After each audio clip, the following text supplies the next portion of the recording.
Two identical raised beds sit side by side. In the first, cucumbers sprawl horizontally, vines tangled, fruit hidden under leaves, some rotting. In the second, the same cucumber variety climbs a simple arch, vines rising cleanly, fruit hanging straight, and the soil beneath productive with a second crop of lettuce. Same variety, same soil, same water, same seed investment. The horizontal bed produced cucumbers. The vertical bed produced cucumbers and lettuce, straighter, cleaner, disease-free, and harvested in a third of the time. The difference is not the plant, it is the direction of growth. Most American gardeners have never been told this. Vertical growing is more than a space-saving trick. It is a fundamentally superior method for climbing crops. Vertical growth produces straight fruit without pressure deformities caused by lying on soil, keeps foliage in moving air, reducing humidity that drives fungal diseases, exposes more leaf surface to direct sunlight, maximizing photosynthesis, allows rapid pest scouting. A 30-second inspection covers the same area that would take 10 minutes on the ground. Opens soil beneath the trellis for a second productive crop. The 15 crops featured in this video all climb, twine, or scramble, each in a unique way requiring specific support structures.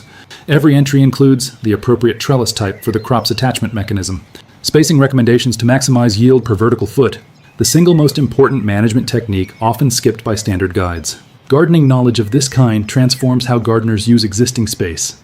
Efficient space use, improved fruit quality, and a productive understory are all within reach.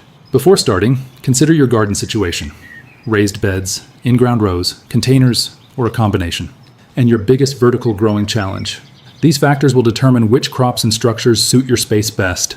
From tangled horizontal vines to efficient vertical arches, the difference is clear. Straight, clean fruit, healthier foliage, faster harvests, and space for an additional crop all come from a simple shift in direction.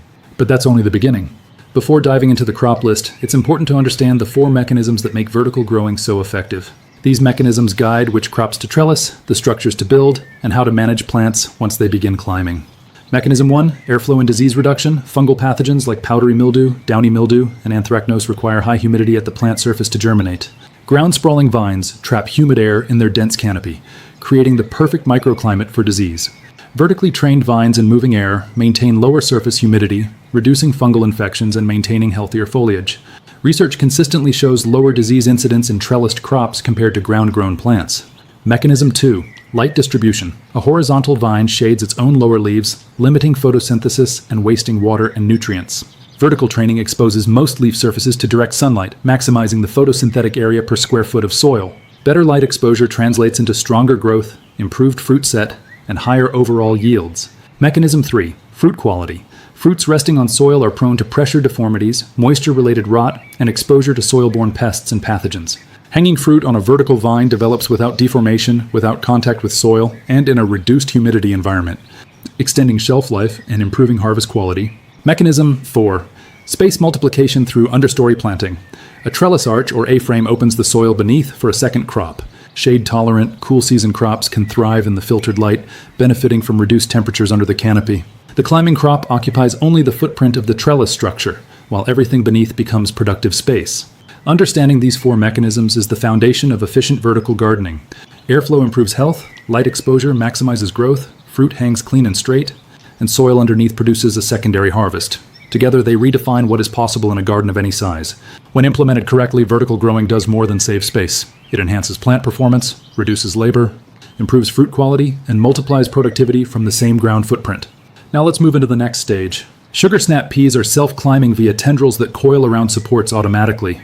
Plant them 2-3 inches apart along netting or string trellis, 4 to 6 feet high. Regular harvesting every 2 to 3 days maximizes pod production, extending yield from 3 weeks to 5 or 6. Vertically trained peas allow closer spacing while maintaining airflow, increasing pod density per foot of trellis. Their short spring season occupies vertical space early, setting the trellis up for summer crops like pole beans and cucumbers. Pole beans twine around vertical supports like teepees or wire trellises, requiring 6 to 10 feet of height. Plant spacing is 4 to 6 inches. Purple potted varieties improve harvest visibility, reducing picking time by nearly half. Beyond food production, pole beans fix nitrogen into the soil via root nodules, supporting the next crop and enhancing soil fertility. Cut vines at season's end, rather than pulling them to release nutrients naturally. These continuously growing tomatoes need vertical support through stakes, floor-to-weave, or cattle panels. Single-stem training directs energy to one main vine, producing larger fruit and maintaining an open, disease-resistant canopy. Use clips instead of twine to accommodate stem growth. Indeterminate tomatoes thrive when attached consistently, with harvests accessible along the full height of the trellis. reducing loss and improving yield per vertical foot. Cucumbers climb using tendrils and benefit from vertical growth through cattle panel arches or wire mesh. Hanging freely, fruit develops straight, avoids rot, and reduces disease risk. Plant spacing for vertical systems is 12 inches, while single-stem methods allow 6 inches. The open soil beneath supports a second crop like lettuce, spinach, or herbs, effectively doubling productivity from the same footprint. Malabar spinach is a tropical vine thriving in heat where traditional greens fail. Twining stems require sturdy vertical supports, reaching 10-20 feet over the season. Consistent harvesting of 4 to 6 inch shoot tips encourages lateral growth and accelerates production. With vertical trellising, 3 to 4 plants can supply continuous harvest from July through October, filling the summer green gap. Vertical growing for these 5 crops demonstrates the fundamental advantages. Self-climbing mechanisms reduce labor, vertical orientation improves fruit quality, airflow reduces disease, and the soil beneath becomes a second productive layer. But that's only the beginning. Loofah is a dual-purpose vine, producing both edible young fruits and mature natural sponges.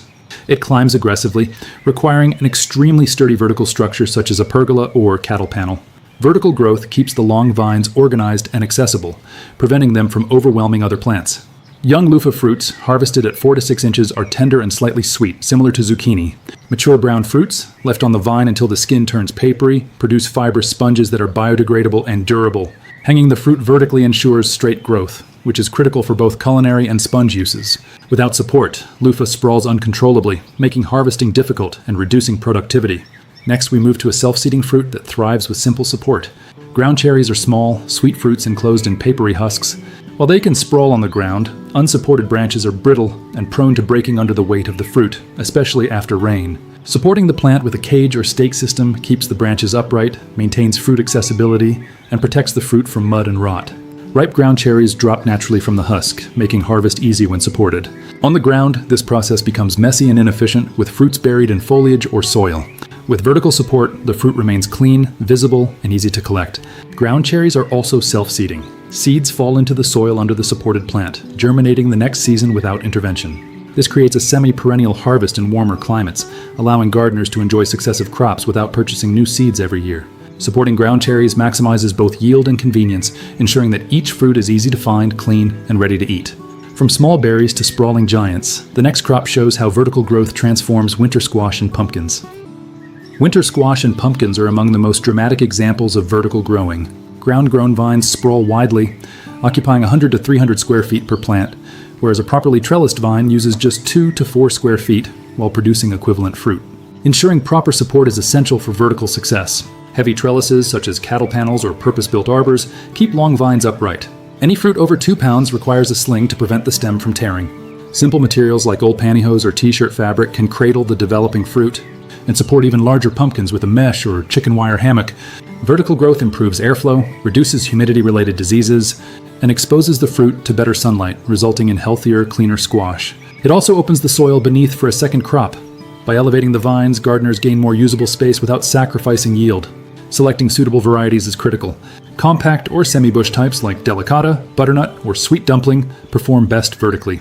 Avoid giant varieties such as Atlantic giant, which exceed the weight that a standard garden trellis can safely support. Proper slings allow the fruit to hang straight, supporting both growth and aesthetic appeal.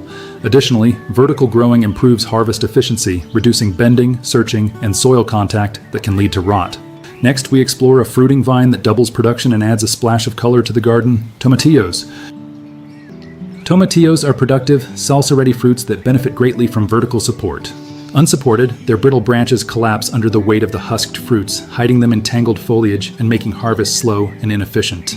Supporting the plants with stakes or cages keeps branches upright, exposes fruit for easy picking, and prevents loss from overripe or damaged husks.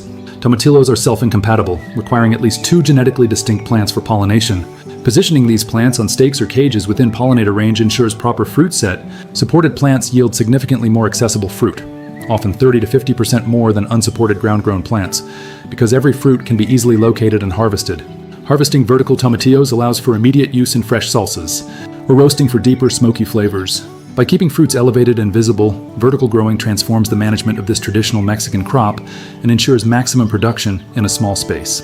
From these flavorful husked fruits, we move to the miniature marvel that disappears on the ground but shines on a trellis: Cucamelons. Cucamelons, also known as mouse melons, are tiny fruits resembling miniature watermelons that are a must-have for any vertical garden.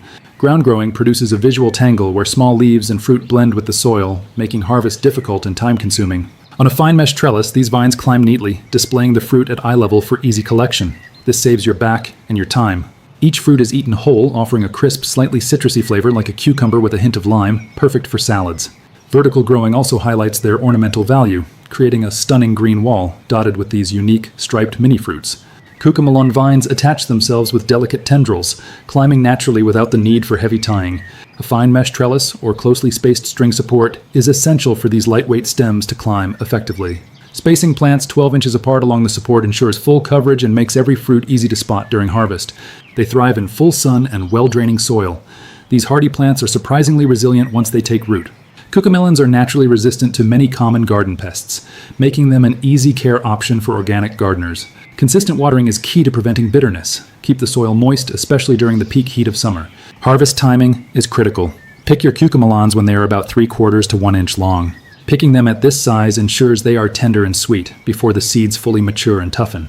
Overgrown fruit develops larger seeds and a sharper, more acidic flavor that can be quite intense. Vertical trellising maximizes both yield and harvest efficiency, turning a hidden crop into a productive garden feature. They are also incredible for pickling, retaining their crunch and adding a unique look to any preserve jar. A quick weekly check to ensure vines are climbing correctly is all the maintenance they really need. They will produce right up until the first frost, giving you a long and bountiful harvest window. By embracing vertical growth, you save space while creating a striking focal point in your backyard. Saving seeds from your best fruit is easy and ensures an even better crop for next year. With a little support, these miniature wonders will become the star of your garden and your plate. Next, we move to the slightly larger, sweet melon varieties that benefit from vertical slings for superior fruit quality. Stay tuned as we level up our vertical gardening game with the big brothers of the melon family. Small melon varieties thrive when grown vertically. Ground-grown melons risk disease, curved fruits, and difficult harvests. Using a sturdy trellis with supportive slings elevates fruit off the soil, ensuring straight, clean, and high-quality melons. Vines attach via tendrils and require initial guidance onto the support. Spacing plants 18 to 24 inches apart along a cattle panel or equivalent trellis maximizes airflow and light exposure. Heavier fruits need fabric slings. Old pantyhose, t-shirts, or mesh bags cradle each developing melon, preventing stem breakage and supporting uniform growth. Vertically grown melons also develop higher sugar content. Hanging freely without soil contact allows uninterrupted vine pressure and better airflow, resulting in superior flavor and texture compared to ground-grown fruits. Daily monitoring ensures slings are adjusted as the fruit grows, preventing damage and maintaining peak ripeness. Select compact varieties under 3 pounds for easy vertical management. Examples include Alvaro, Collective Farmwoman, and Sleeping Beauty. Larger watermelons are unsuitable for trellis, growing due to weight constraints. Small melons offer the ideal combination of yield, flavor, and space efficiency. From these compact, sweet melons, we move to a perennial powerhouse that climbs for decades, hardy kiwi. Hardy kiwi is a perennial vine capable of producing fruit for 25 years from a single planting. Once established on a permanent structure, it delivers decades of high-yield harvest, making it one of the most productive long-term vertical crops. The vines climb using twining stems, spiraling around narrow supports like wire or rods. Flat surfaces do not suffice. Heavy timber pergolas, reinforced cattle panels, or strong metal fences are necessary to bear the weight of mature wood, foliage, and fruit, which can exceed several hundred pounds at peak production. Most varieties are dioecious, requiring male and female plants for pollination. The self-fertile Issai variety allows fruiting from a single plant, ideal for small spaces or estate planting. For maximum yield in-ground, plant one male with 3 to 5 female vines.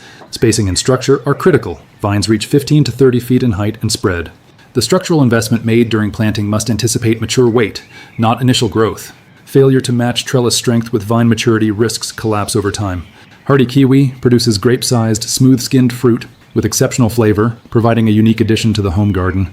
Vertical training ensures optimal light exposure, airflow, and harvest accessibility, while transforming an ordinary pergola into a productive, ornamental feature.